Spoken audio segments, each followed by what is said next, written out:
કરવું જોઈએ એટલે એવો વોટ્સઅપમાં કે ફેસબુકમાં એક કોમેન્ટ ખાલી લખજો કે ભાઈ સમાજે સંગઠિત થવું જોઈએ એટલે નીચે 10 જણા સલાહ આપશે. ટીટોડીના ઈંડાની આપણે બધા વાર્તાઓ સાંભળેલી છે કે સમુદ્ર હોય એ ટીટોડીના ઈંડા પોતે ખેંચી લે છે અને ટીટોડી એવી જીદે ચડે છે, સમુદ્રને એમ કહે છે કે મારે ઈંડા પાછા જોઈ છે. સમુદ્ર કે હું ઈંડા આપીશ નહીં. એટલે ટીટોડી પોતાના ચાંચમાં એક કાંકરો લઈ અને સમુદ્રને બૂરવાની કોશિશ કરે છે. કાંકરો અંદર નાખે ને સમુદ્ર ખાલી થાય એવો પ્રયત્ન કરે, પાછું બધું વંટોળાવે, પાછું કાંકરો નાખે. એમાં બીજું પક્ષી આવ્યું એટલે એને કીધું કે આ તું શું કરે કે હું સમુદ્રને બૂરીને મારા ઈંડા એના પેટાળમાંથી મારે પાછા લેવા છે એમ.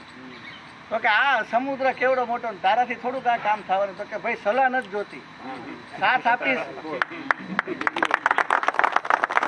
સલાહ નથી જોતી, હું કાંકરો નાખીને આમાં બૂરું છું, તું સાથ આપીશ. એટલે બીજું પક્ષીને વિચાર આવ્યો ભાઈ સાથ તો આપું, ભલે કલાક તો કલાક. એના ચાંચમાંથી પથરો લઈને એ નાખવા માંડ્યું. એમાં ત્રીજું પક્ષી આવ્યું, ચોથું પક્ષી આવ્યું, એમ કાગડા, કબૂતર, હોલો, જે નામ તમને આવડે બધા પક્ષીઓ ભેગા થયા. બધાની એક જ વાત, સલાહ નથી જોતી, સાથ આપશો. છેલ્લે ગરુડ ઉડતું આવ્યું. એટલે ગરુડે જોયું કે આ બધા હજારો પક્ષીઓ ભેગા થયા, નાના નાના બધા કાંકરા નાખીને દરિયામાં કંઈક કરતા લાગે. એટલે ગરુડે પૂછ્યું શું કરો તમે? તો કે અમે આ સમુદ્રને પૂરીને આ ટીટોડીના ઈંડા પાછા અપાવવા મથી છે. ગરુડ કે તમારાથી આ થોડુંક કામ થવાનું, આ સમુદ્ર કેવડો મોટો, સલાહ નથી જોતી, સાથ આપવો છે. તો ગરુડ કે હાલો આપણે પ્રયત્ન કરી. તો ગરુડ તો મોટું થોડુંક પ્રાણી એટલે મોટા મોટા પથ્થર ઉપાડીને અંદર ઈંટ ને એવું બધું અંદર નાખવા માંડ્યું. થોડોક આમ બધામાં જોશ આવ્યો કે ગરુડે આપણી હારે છે. હવે ગરુડ રહ્યું ને ભગવાન વિષ્ણુનું વાહન.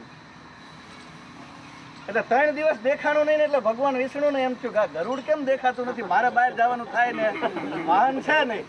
કે ગરુડ કરે છે શું? એ કે આ પથરા નાખે કંઈક સમુદ્રમાં. એને પૂછ્યું કે ભાઈ શું કરે? તો કે એક ટીટોડીના ઈંડા છે બિચારા સમુદ્રે લઈ લીધા છે અને ટીટોડી બિચારી કરગરે છે, સમુદ્ર પાછું નથી આપતું, જીદે ચડ્યું છે.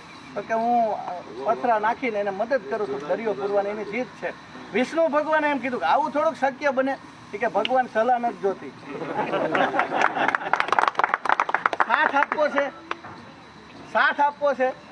ભગવાન વિષ્ણુ કે હાલો હું સાથ આપું. કે વિષ્ણુ ભગવાન ખુદ આવ્યા. એ કે હવે હું સમુદ્રને કડકમાં સજા આપું, તારે ઈંડા પાછા આપવા.